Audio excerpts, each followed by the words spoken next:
start falling asleep up here. Have that coffee. It's water. Water? I guess I should have Are you brought going coffee. water to a water party? Our director's still working on transitioning, so All right. we don't want to take off the drone graphics. Makes us look good.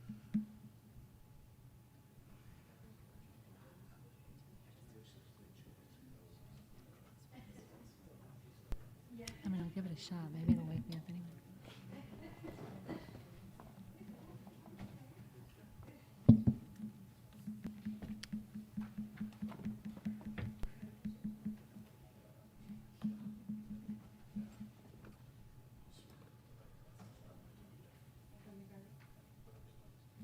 We're ready to get Started, if everyone could please make sure you have your microphones on.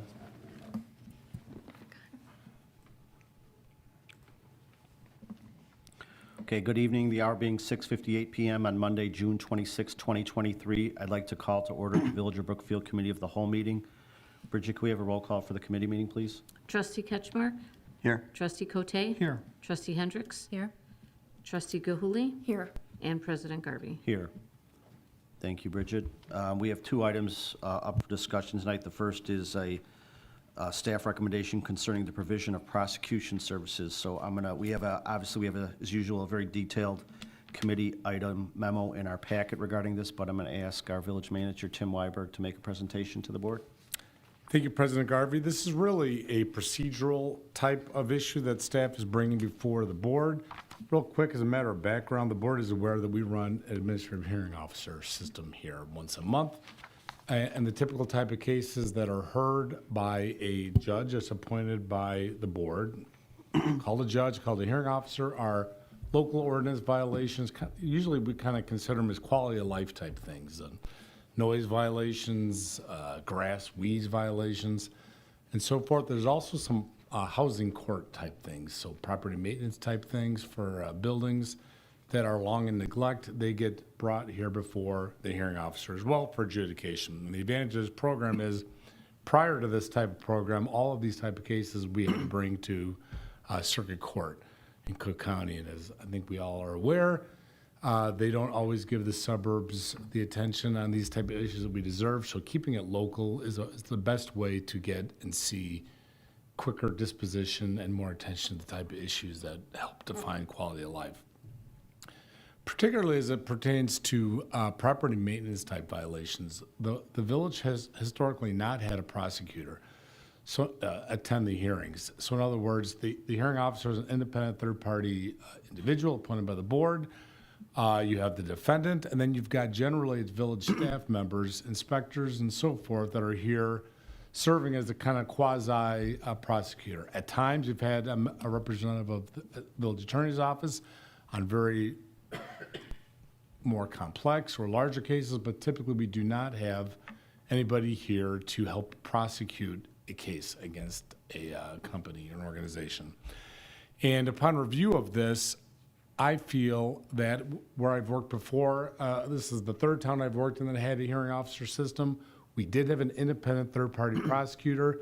I like the fact that it wasn't attached, obviously, to village staff, to any attorney's office, to the village board. Having an independent third party provides that objectivity, and somebody that would have, if we did an RFP request for proposals process, excuse me, would ensure that we would choose and interview that person who's got the most germane level of experience. I think that would help the village, help our cases get through perhaps a little bit quicker, maybe a little more direct, and perhaps see a little more action taken on property maintenance. So staff is here this evening solely to seek input from the board and direction from the board, if you so desire, to direct staff to proceed with the request for proposals process to look for a prosecutor.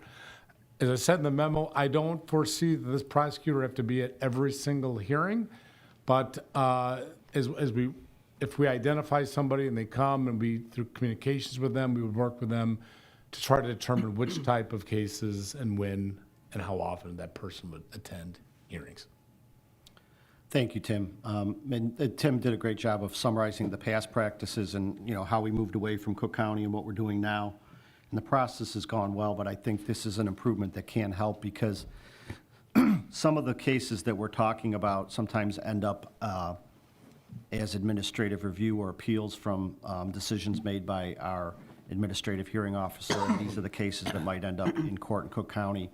And I think the benefit of having an experienced prosecutor in these cases is that the record will be made clearer, which is what is reviewed oftentimes in the circuit court. So I think, as Tim indicated, our staff can handle a lot of the day-to-day violations, but if there's an anticipated case that requires a little bit more experience or the necessity to make a very good record that will serve us well if the matter is appealed to the circuit court, I think this is an appropriate step to take. So, questions or comments from the board?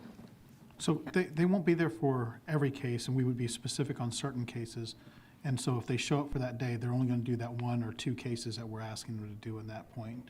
And so the cost would be associated on a per-case basis, not on a per hour, or how does that? Well, I would imagine that there'll be an hourly rate that we'll charge. There'll probably be a minimum of 1 hour that we'd be paying this person, I would imagine.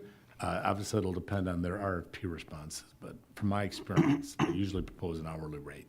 And then the cost associated to that wouldn't necessarily should fall on the taxpayer as much as it is the person that's being adjudicated. Typically, I would anticipate that our fee revenue would increase with quicker and more direct prosecution. So I would think that the fines paid by the liable parties would more than cover the cost of prosecution services.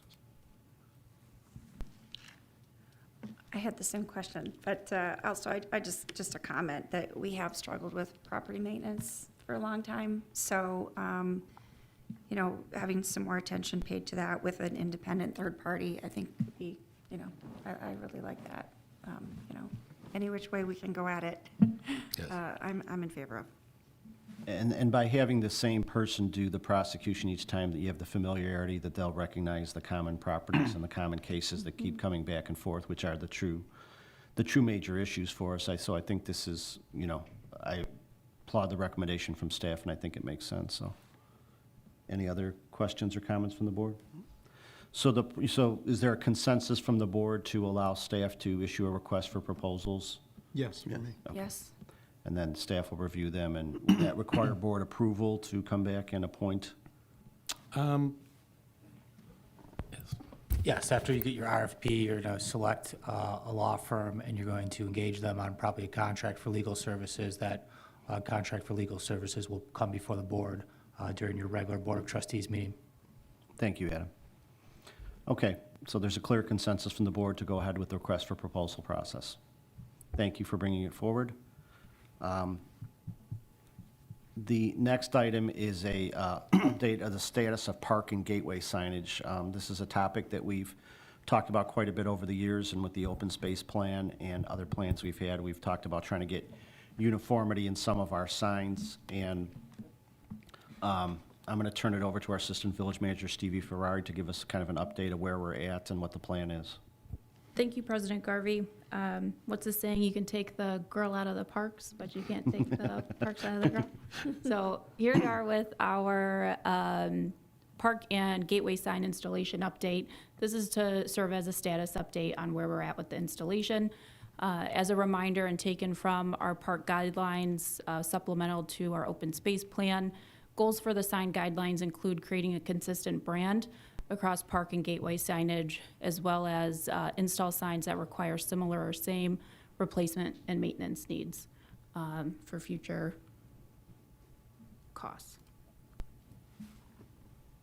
The update status is for the purchase of 5 village signs that will identify our program facilities and create new signage to replace outdated and/or dilapidated structures. The 5 signs we have for update this evening are located at the Recreation House, Water Tower, Candy Cane Park, Kiwanis Park, and 31st and Grand Boulevard. We have some visuals here. They were provided in the board memo as well, but visuals serve as kind of where we're thinking for location and placement in front of each facility or gateway, and to give you an idea of the dimensions of the signs themselves. So for Recreation House, this it looks like a single-family home. located at Elm and Shields in Ellert Park, right at the corner of that park. Not having any signage there, one, without knowing there is programming that takes place there, would think that it is a single-family home. So identifying it as a program facility will assist with marketing of our programs, as well as identifying it as a village facility. Currently, there are preschool programs, school year, September through May, Monday through Friday. Kelly Picton has grown that program exponentially to include 3-year-old, 4-year-old program with wait lists, and she's added an additional facility here at Village Hall. But she uses that facility, and the rec department uses it for programming year-round, preschool, summer camps, and general recreation throughout the year.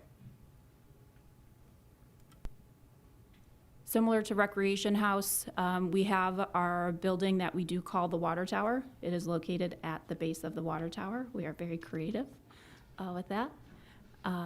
Similar to programming at Rec House, it is also used for preschool programming year-round, school year, September through May, and then operates as a camp facility during the summer months and general recreation programming. And that's adjacent to Maple North Park on Maple Avenue.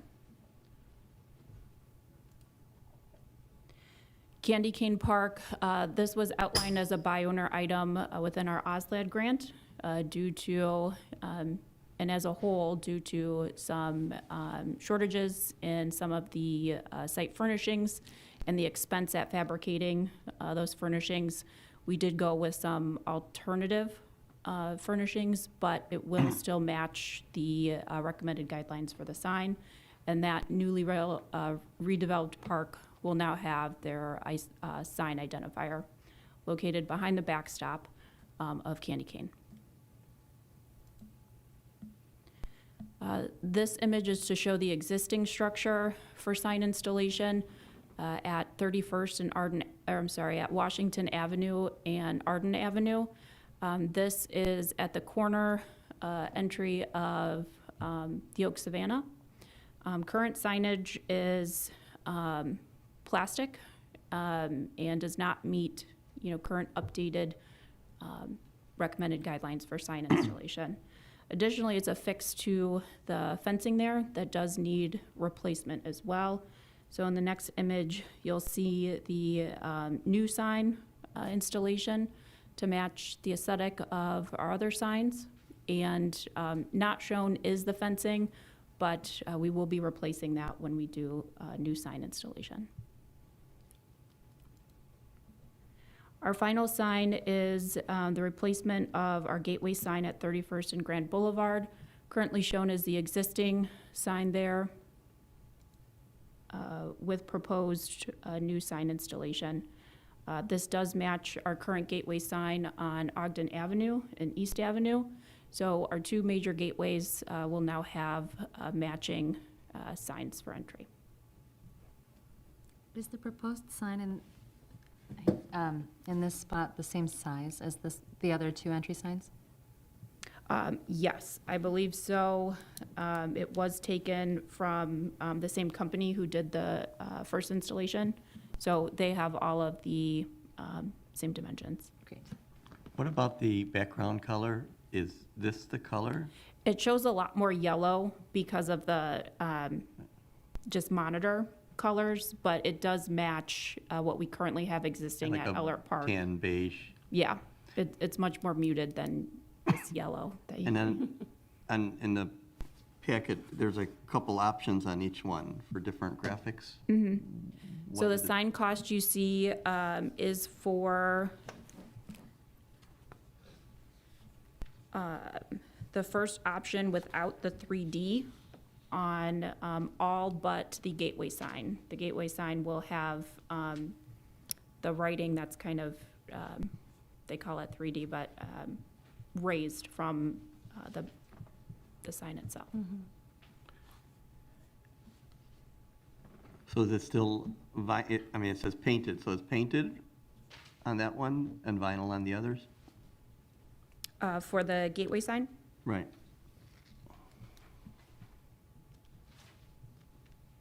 So it'll be a raised graphic on the gateway sign at 31st and Grand, and all other signs will be painted.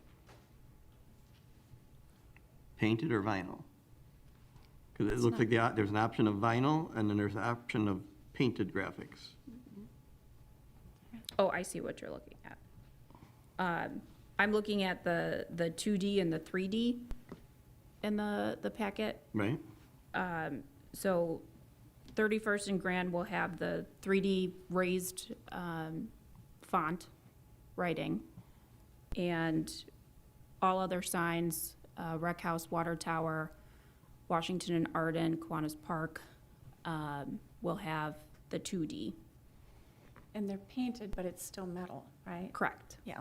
There's no vinyl. But they have two different Versus prices. That's, vinyl. I think that's what trustee Ketchmark's going with, So right? it's vinyl graphics we have on them, correct? Isn't that what we have on them now? I can confirm that for you, but for our pricing that is in the memo, it is for 2D vinyl for all 4 signs. Right. For the 5th gateway signage, it is the 3D painted aluminum raised.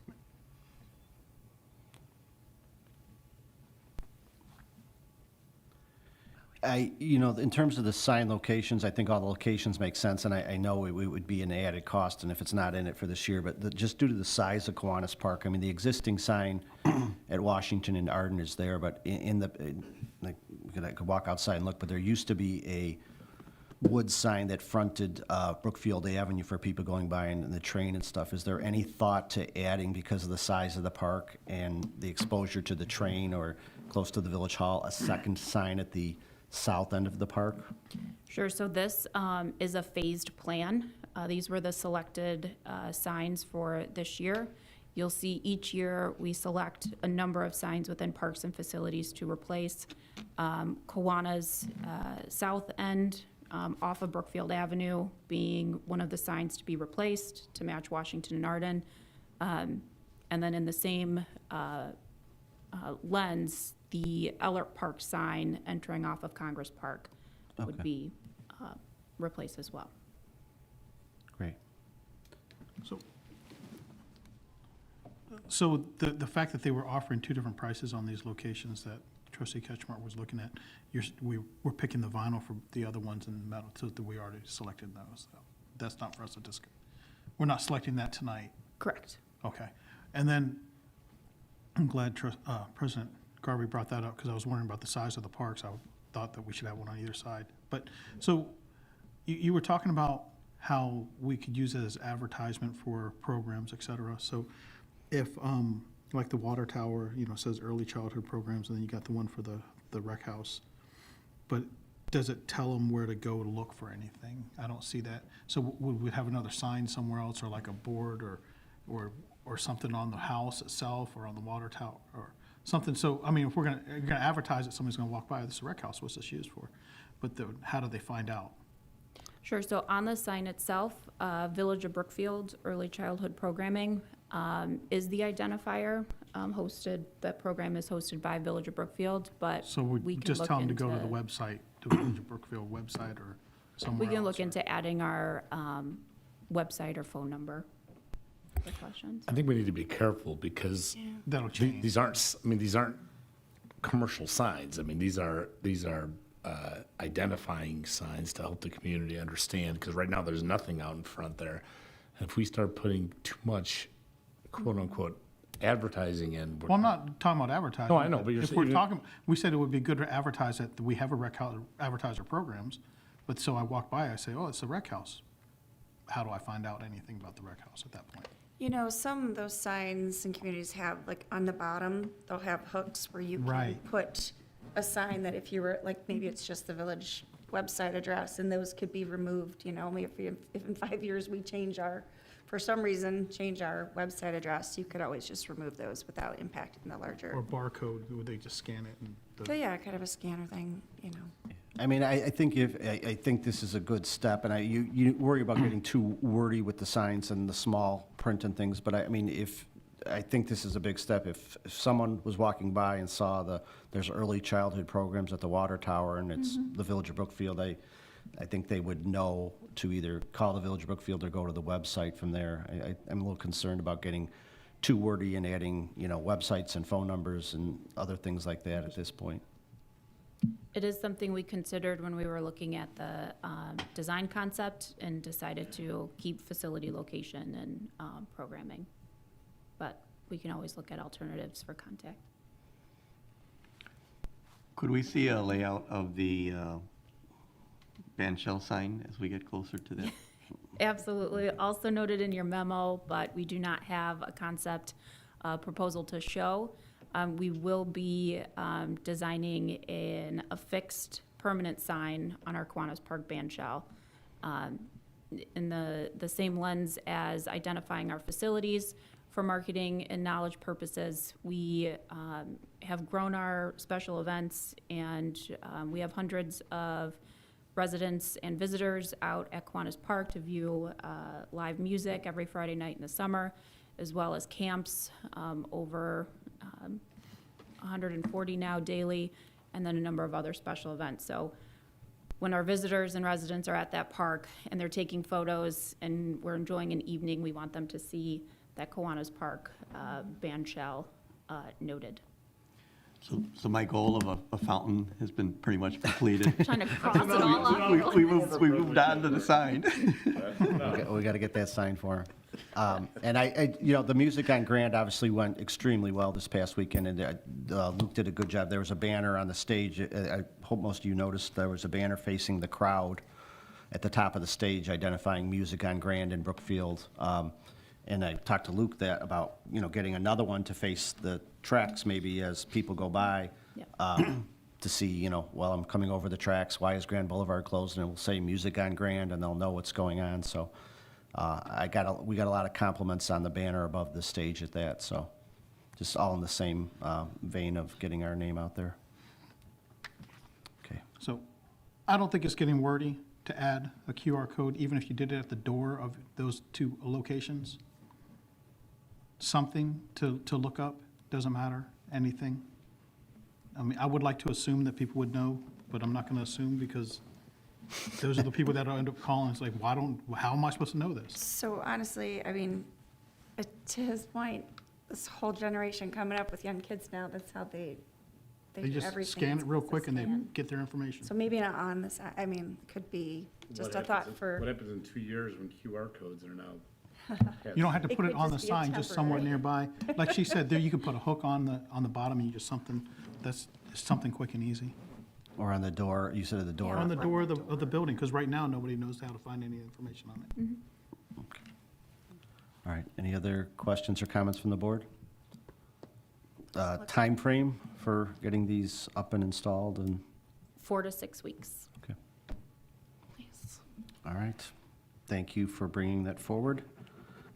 That ends the items we have under regular business on the committee of the whole. Once again, I'll open it up to public comment. Any comment on this side? Any public comment on this side? Okay, hearing none at this time at 7:21, I'd entertain a motion to go into executive session pursuant to Section 2C5 of the Open Meetings Act to discuss purchase or lease of real property for village use, and pursuant to Section 2C6 of the Open Meetings Act to discuss the setting of price for sale or lease of village property. So moved. second. Second. The motion to go into executive session was made by trustee Cote, second by trustee Hendricks. Roll call, please. Trustee Ketchmark? Aye. Trustee Cote? Aye. Trustee Hendricks? Aye. Trustee Gahuli? Aye. Motion carries. Okay, we're